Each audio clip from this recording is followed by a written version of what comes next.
Hello everyone, good morning. আগের দিনের অনেক কটা ভিডিওতেই তোমাদের সঙ্গে শেয়ার করেছিলাম যে আমি আমার ফ্যামিলির সঙ্গে ঘুরতে গিয়েছিলাম। তো কোথায় গিয়েছিলাম সেটা তো তোমাদেরকে বলিনি। তো আজকের ভিডিওতে তোমাদের সঙ্গে শেয়ার করছি সেটা। আমি আসলে ঘুরতে গিয়েছিলাম সুন্দরবনে আমার ফ্যামিলির সঙ্গে। তো সেখানকারই আমি ভ্লগ শেয়ার করছি আজকে তোমাদের সঙ্গে। ভালো লাগলে please like, share and subscribe করে দিও। অ্যান্ড চলো স্টার্ট করি আজকের ভিডিওটা। বেসিক্যালি আমাদের জার্নি শুরু হয়েছিল কৃষ্ণনগর থেকে, কৃষ্ণনগর টু শিয়ালদার ট্রেনে, আবার শিয়ালদা থেকে ক্যানিংয়ের ট্রেন ধরে ক্যানিংয়ে পৌঁছে গিয়ে তারপরে আমরা গিয়েছিলাম সুন্দরবনে। কিন্তু ফার্স্ট দিন আমরা স্টে করেছিলাম ক্যানিংয়েই। তো ক্যানিংয়ে পৌঁছানোর পর এখানে সন্ধেবেলায় আমরা একটা হোটেলে স্টে করেছিলাম। সেই হোটেলেই দেখতে পাচ্ছ এখানে আমরা গল্পগুজব করছি। আর রাত্রেবেলা আমরা একটু তাড়াতাড়ি ডিনার করে নিয়েছিলাম, কারণ সবাই খুব ক্লান্ত ছিল জার্নির জন্য। আর এখানে আমরা খেয়েছিলাম রাত্রেবেলা রুটি, ডিমের কষা, আলুর দম। ব্যাস, এটাই তখন হেভেনলি লাগছিল, কারণ সবার প্রচণ্ড খিদে পেয়েছিল, টায়ার্ড ছিল। আর সেই মুহূর্তে ওটা যেন সত্যি অমৃত লাগছিল আমাদের কাছে। আর আমরা খাওয়া দাওয়া সেরে নিয়ে স্ট্রেটলি ঘুমোতে চলে গেছিলাম, কারণ টায়ার্ড ছিলাম আর ঘুমটাও দরকার ছিল, কারণ নেক্সট দিনকেই আমাদের মেন জার্নি স্টার্ট হবে। তো এখন যে ক্লিপটা দেখতে পাচ্ছ সেটা পরের দিন সকালকার। রেডি হওয়ার পর আমাকে কিছুটা ঠিক এরকম লাগছিল, যদিও তোমাদের সঙ্গে আমি get ready with me share করেছিলাম এই লুকটারই।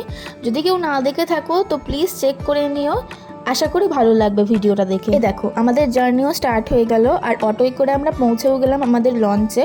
তো এই লঞ্চেই আমরা বাকি 2 দিন কাটাবো, আর তোমাদের সঙ্গে বাকি সব কিছু শেয়ার করছি। তো প্লিজ ভিডিওটা দেখতে থেকো এন্ড অবধি।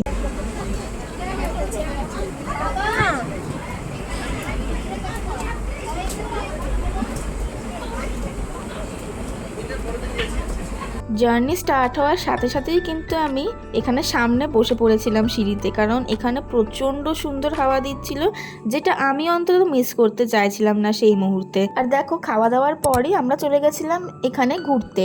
এটা হচ্ছে অ্যাকচুয়ালি বেকন সাহেবের বাড়ি। সবাই ওখানে বলছিল নাকি রবীন্দ্রনাথ ঠাকুর এসে একদিনের জন্য থেকেছিলেন।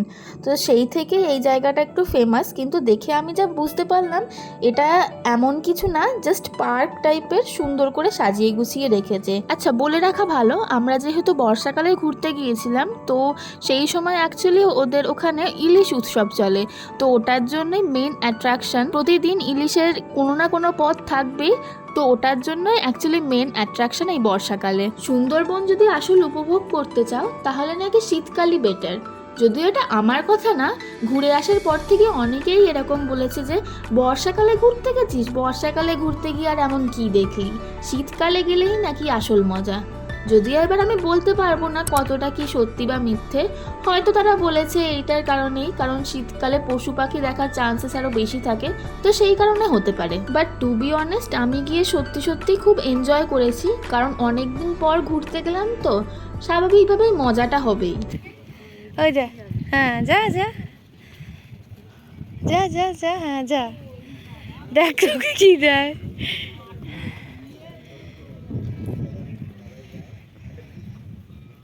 দেখো আমার এক্সপিরিয়েন্স শেয়ার করতে করতে আমাদের কিন্তু একটা গোটা দিন কেটে গেল, আর ফেরার পথে এত সুন্দর একটা বিউটিফুল ভিউ দেখতে পেলাম যে আমি আমার ক্যামেরাটাকে আর রেজিস্ট করতে পারলাম না। সত্যি গ্রামের সাইডে এত দারুণ দারুণ আর সুন্দর ভিউজ দেখা যায় না, মনটা পুরো জুড়িয়ে আসে, মনে হয় যে না এটাই দেখতে থাকি। এই দেখো সন্ধেবেলা কিন্তু আবার হোটেলে পৌঁছে একটা ডান্স শো এরও অ্যারেঞ্জমেন্ট ছিল, যেটা আমরা সবাই খুব এনজয় করেছিলাম সত্যি বলতে। আর এই ছোট্ট পুচকিটাই তো সেই দিনকার শো এর মেন অ্যাট্রাকশন হয়ে উঠেছিল সবাই।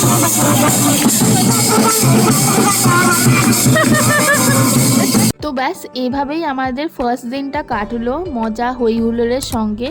আর এই দেখো নেক্সট দিন কিন্তু স্টার্টও হয়ে গেল, আর আমাদের জার্নি শুরু হয়েছিল গোসাবা থেকে। ফার্স্ট লোকেশন আমাদের ছিল হচ্ছে সজনেখালি, যেটা একটা স্যাংচুয়ারি পার্ক টাইপের। আর এখানে ছোটোখাটো প্রাণী যেমন পাখি, কচ্ছপ, তারপরে আরও নানান ধরনের গাছপালা এসব ছিল। আর এখান থেকে আমাদের জন্য একটা সরকারি গাইডকেও হায়ার করা হয়েছিল, যিনি আমাদের সত্যি বলতে খুব হেল্প করেছিলেন সব কিছু বোঝাতে। আর ওই দেখো ওখান থেকে কিন্তু কুমির মহাশয়ের দেখা পাওয়া গেছে। আমাদের দেখা দিতে এসেছিল। সজনেখালি স্যাংচুয়ারি পার্কে একটা ওয়াচ টাওয়ার ছিল, যেখান থেকে তোমরা সুন্দরবনের বেশ কিছুটা ভিউ ওখান থেকে উপভোগ করতে পারবে। অ্যান্ড গেস হোয়াট, ওখানে গিয়ে আমরা শুধুমাত্র একটা প্রাণীই দেখেছি, আর সেটা হচ্ছে গোসাপ। ইয়েস, ওই গোসাপটা দেখেই আমরা কিন্তু তখন এক্সাইটেড হয়ে পড়েছিলাম, কারণ কিছু না দেখার চেয়ে গোসাপ দেখে আসা অন্তত বেটার। একদম সেই আগেকার দিনের অ্যালবামের ছবির মতো। আর এই দেখো, হাতে আমার এটা হচ্ছে সুন্দরী গাছের ফল, কি ইউনিক দেখতে, তাই না? আর এখানে সজনেখালি থেকে বেরোনোর পর যা হুড়মুড়িয়ে বৃষ্টি শুরু হয়েছিল সে আর বলার কথা নয়। রীতিমতো সবাই ভিজে গিয়েছিলাম আমরা, ছাতা নিয়ে আসা সত্ত্বেও আমরা লঞ্চে ছাতা নিয়ে যেতে ভুলে গিয়েছিলাম, সেই জন্য প্রায় সবাই ভিজে গিয়েছিলাম। ইভেন আমার বাবাও পড়ে গিয়েছিল লঞ্চে ওঠার সময়, বাট থ্যাঙ্কফুলি সেরকম কিচ্ছু হয়নি, সবাই সেফ ছিল।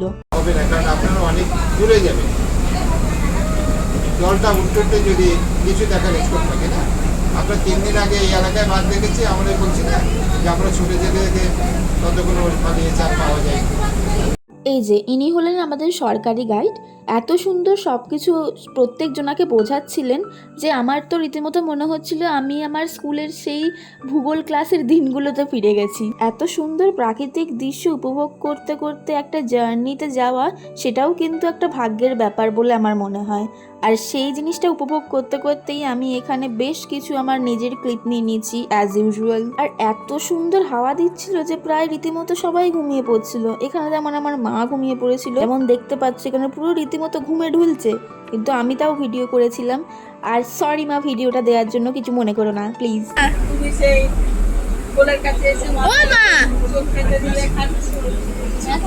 আর এই হচ্ছে সেই ভয়ের মুহূর্ত, যেখানে 5টা নদীর জল একসঙ্গে মিশেছে, আর এত ঢেউ রীতিমতো আমাদের লঞ্চ ওপর নিচ করছে।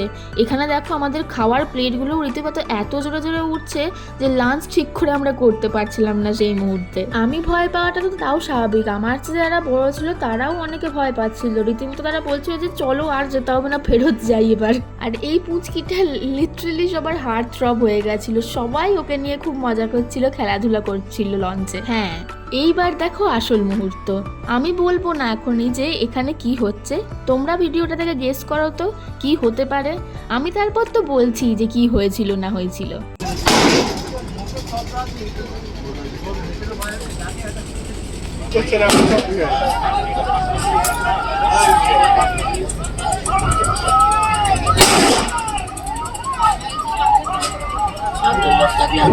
উঠে দাঁড়াতে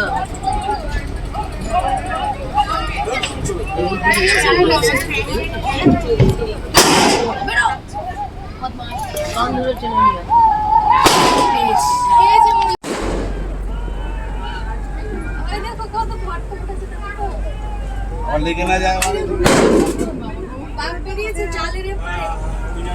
যারা গেস করেছিলে যে এখানে শিকার হচ্ছিল তারা একদম ঠিক গেস করেছিলে, তাও আবার যেমন তেমন শিকার না, বাঘের শিকার হচ্ছিল।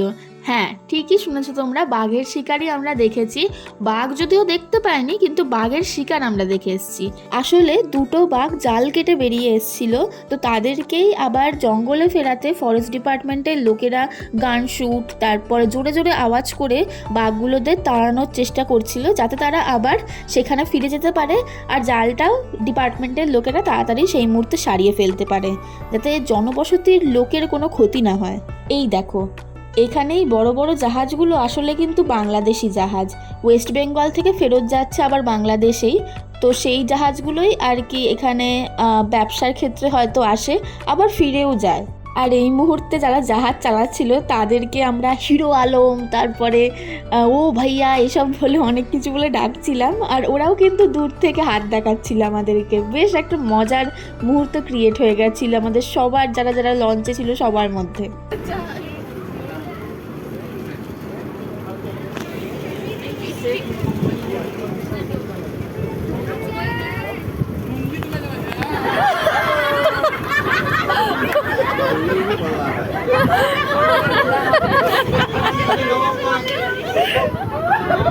তো এইভাবেই আমাদের সেকেন্ড দিনটাও কেটে গেল। রাতের বেলা আবার হোটেলে এসে আমার কোনো ভিডিও করতে ইচ্ছা করেনি, মনে হয়েছিল যে আজকেই লাস্ট দিন ফুললি এনজয় করি। তো এটা এখন দেখছো লাস্ট দিনের ক্লিপ। তো সত্যি বলতে মনটা খারাপ করছিল, কারণ আমাদের আবার ফিরে আসতে হবে সেই দিনকেই। এটা ভেবেই মনটারও খারাপ লাগছে, এত সুন্দর ভিউ মিস করব, এত সুন্দর সুন্দর এক্সপিরিয়েন্স নিয়ে বাড়ি যাচ্ছি, এটাও একটা ভালো ব্যাপার। বাট কী বলো তো, যখনই তোমরা কোথাও থেকে ঘুরে আসবে এটা নোটিস করে দেখবে দিনের শেষে কিন্তু মনটা খারাপ করবেই। কিন্তু কী বা আর করা যাবে বলো, জীবন তো আর থেমে থাকবে না, সেটা তো এগিয়ে চলবেই। সেসব কথা না হয় বাদই দিলাম, কিন্তু মোদ্দা কথা কী বলো তো, এটাই যে আমি একটা বাক্স ভর্তি করে অনেক রকম এক্সপিরিয়েন্স আর সুন্দর সুন্দর স্মৃতি নিয়ে বাড়িতে ফিরে এলাম, যেটা আমার সঙ্গে সারা জীবন রয়ে যাবে। আশা করি আমার এই সুন্দরবন সিরিজ তোমাদের সকলের ভালো লেগেছে। আর যাদের আমার এই সুন্দরবন সিরিজটা ভালো লেগেছে তাদেরকে আমি একটাই রিকোয়েস্ট করতে চাই, প্লিজ তোমরা তোমাদের কাছের লোকেদের সঙ্গে এই ভিডিওটা শেয়ার করো, যাতে তারাও জানতে পারুক যে সুন্দরবনের প্রাকৃতিক সৌন্দর্য সামনাসামনি ঠিক কতটা সুন্দর হতে পারে। আর তোমাদের যদি কারোর এরকম লং কন্টেন্ট দেখতে ভালো লাগে তাহলে প্লিজ আমাকে কমেন্টে জানিও, আমি ট্রাই করবো আরও নতুনভাবে তোমাদের সঙ্গে তুলে ধরার। চলো তাহলে ভিডিওটা আজকে এখানেই শেষ করছি, দেখা হবে নতুন ভিডিওতে, টাটা।